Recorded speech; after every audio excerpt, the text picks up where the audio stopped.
آج کی اس ویڈیو میں ہم مکہ مکرمہ کے ایک ایسے عظیم اور تاریخی مقام کے بارے میں جانیں گے جس کا نام آتے ہی دل عقیدت سے بھر جاتا ہے۔ یہ وہ مقام ہے جہاں رسول اللہ پر قرآن کریم کی پہلی وحی نازل ہوئی اور جہاں سے انسانیت کی ہدایت کے ایک نئے دور کا آغاز ہوا۔ یہ مقدس مقام غار حرا ہے جو جبل نور پر واقع ہے۔ بظاہر یہ ایک چھوٹا سا غار ہے، لیکن اسلامی تاریخ میں اس کی اہمیت اتنی عظیم ہے کہ دنیا بھر کے مسلمان اسے انتہائی عقیدت اور احترام سے یاد کرتے ہیں۔ غار حرا کہاں واقع ہے؟ غار حرا مکہ مکرمہ کے قریب جبل نور نامی پہاڑ پر واقع ہے۔ جبل نور کو یہ نام اس عظیم واقعے کی نسبت سے بھی یاد کیا جاتا ہے کہ اسی پہاڑ پر موجود غار حرا میں رسول اللہ پر پہلی وحی نازل ہوئی۔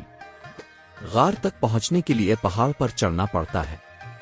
غار خود ایک نسبتاً چھوٹی اور قدرتی جگہ ہے جہاں چند افراد بیٹھ سکتے ہیں۔ اس کی ظاہری سادگی کے باوجود اس کی تاریخی عظمت بے مثال ہے۔ رسول اللہ غار حرا میں کیوں تشریف لے جاتے تھے؟ نبوت سے پہلے رسول اللہ کو مکہ کے معاشرے میں پھیلی ہوئی شرک، ظلم، بے حیائی اور دوسری برائیوں سے شدید نفرت تھی۔ اب تنہائی اور غور و فکر کو پسند فرماتے تھے۔ آپ غار حرا میں تشریف لے جاتے اور وہاں عبادت اور اللہ تعالیٰ کی یاد میں وقت گزارتے تھے۔ صحیح احادیث سے معلوم ہوتا ہے کہ آپ وہاں کئی راتیں قیام فرماتے اور اپنے گھر سے زاد نہ لے کر جاتے تھے۔ حضرت عائشہ رضی اللہ عنہا سے مروی صحیح حدیث میں پہلی وحی کے واقعے کی تفصیل بیان ہوئی ہے۔ وہ عظیم رات جب وحی نازل ہوئی، پھر وہ تاریخی لمحہ آیا جس نے پوری دنیا کی تاریخ بدل دی۔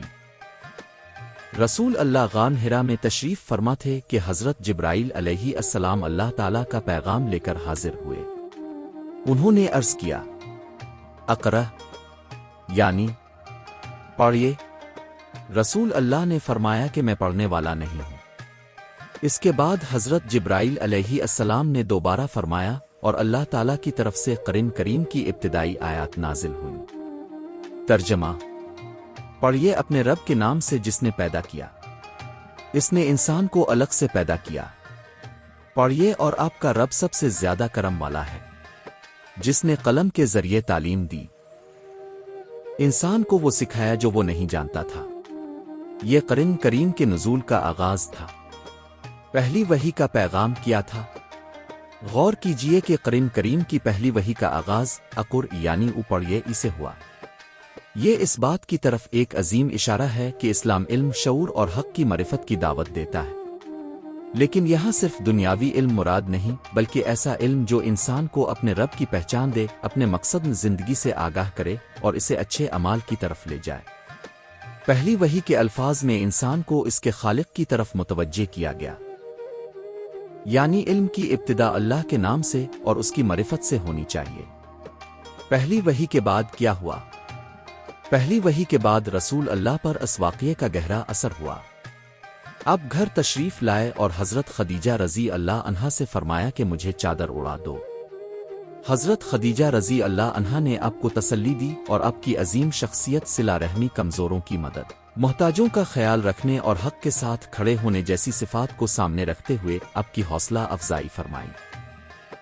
بعد میں حضرت خدیجہ رضی اللہ عنہا آپ کو ورقہ بن نوفل کے پاس لے گئیں، جنہوں نے اس واقعے کو سابقہ انبیاء کے سلام وحی سے جوڑا۔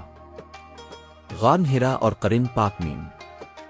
غار حرا کا سب سے بڑا تاریخی تعلق قرآن پاک کی پہلی وحی سے ہے۔ قرآن پاک ایک ہی وقت میں مکمل نازل نہیں ہوا، بلکہ تقریباً 23 سال کے عرصے میں مختلف حالات اور مواقع کے مطابق رسول اللہ پر وحی نازل ہوتی رہی۔ کبھی کسی واقعے کے بارے میں رہنمائی نازل ہوئی، کبھی مسلمانوں کی تربیت ہوئی، کبھی احکام بیان کیے گئے، کبھی سابقہ قوموں کے واقعات سنائے گئے اور کبھی آخرت، جنت اور جہنم کے بارے میں انسان کو خبردار کیا گیا۔ آخرکار قرآن پاک نے انسان کے عقیدہ، عبادات، اخلاق، معاملات اور زندگی کے مختلف پہلوؤں کے لیے مکمل رہنمائی فراہم کی۔ غار حرا ہمیں کیا سبق دیتا ہے؟ غار حرا صرف ایک تاریخی جگہ کا نام نہیں، اس واقعے میں ہمارے لیے بے شمار سبق موجود ہیں۔ سب سے پہلا سبق یہ ہے کہ انسان کو اپنے رب سے تعلق مضبوط کرنا چاہیے۔ دوسرا سبق یہ ہے کہ علم حاصل کرنا ضروری ہے، لیکن علم ایسا ہو جو انسان کو حق اور باطل میں فرق سمجھائے اور اسے اللہ تعالیٰ کی اطاعت کی طرف لے جائے۔ تیسرا سبق یہ ہے کہ تنہائی میں اپنے اعمال کا جائزہ لینا بھی ضروری ہے۔ انسان کو کبھی کبھی دنیا کی مصروفیات سے نکل کر اپنے رب، اپنی زندگی اور اپنے آخرت کے انجام پر غور کرنا چاہیے۔ چوتھا سبق یہ ہے کہ اللہ تعالیٰ اپنے دین کی حفاظت فرماتا ہے۔ مکہ کی ایک خاموش پہاڑی سے شروع ہونے والی وحی کی آواز چند لوگوں تک محدود نہیں رہی بلکہ پوری دنیا تک پہنچ گئی۔ غار ہرا کی اصل عظمت۔ غار ہرا کی عظمت اس بات میں نہیں کہ اس کے پتھروں میں کوئی ذاتی طاقت ہے یا وہاں کسی خاص رسم کو ادا کرنا ضروری ہے۔ اس کی عظمت اس عظیم تاریخی واقعے کی وجہ سے ہے جو وہاں پیش آیا۔ وہاں رسول اللہ موجود تھے۔ حضرت جبرائیل علیہ السلام اللہ تعالیٰ کا پیغام لے کر آئے اور قرآن پاک کی پہلی آیات نازل ہوئیں۔ اسی لیے ایک مسلمان کو غار ہرا کو عقیدت کے ساتھ یاد کرتے ہوئے توحید، قرآن اور سنت سے اپنے تعلق کو مضبوط کرنا چاہیے۔ آج کے مسلمان کے لیے سب سے بڑا پیغام۔ آج ہم میں سے بہت سے لوگ قرآن پاک گھروں میں رکھتے ہیں، موبائل فون میں قرآن کی ایپ رکھتے ہیں اور قرآن کی تلاوت بھی کرتے ہیں، لیکن سوال یہ ہے کہ کیا ہم قرآن کو اپنی زندگی میں بھی جگہ دیتے ہیں؟ غار ہرا کا واقعہ ہمیں دعوت دیتا ہے کہ ہم قرآن کو صرف پڑھیں نہیں بلکہ سمجھیں، اس پر غور کریں اور اپنی زندگی میں اس کی تعلیمات نافذ کرنے کی کوشش کریں۔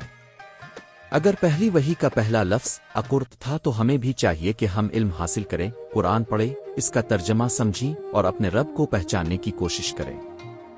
اختتامیہ۔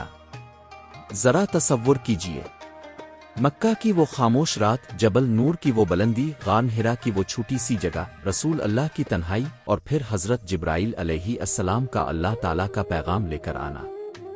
اقرا، یہ ایک لفظ تھا، لیکن اسی لفظ سے علم و ہدایت کی ایک ایسی روشنی کا آغاز ہوا جس نے پوری انسانیت کی تاریخ بدل دی۔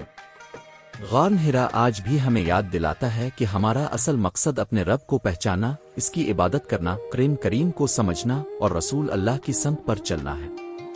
اللہ تعالی ہمیں قرآن کریم سے سچی محبت عطا فرمائے، اسے پڑھنے، سمجھنے اور اس پر عمل کرنے کی توفیق عطا فرمائے، اور ہمیں اپنے محبوب نبی حضرت محمد کی سچی محبت اور اتباع نصیب فرمائے۔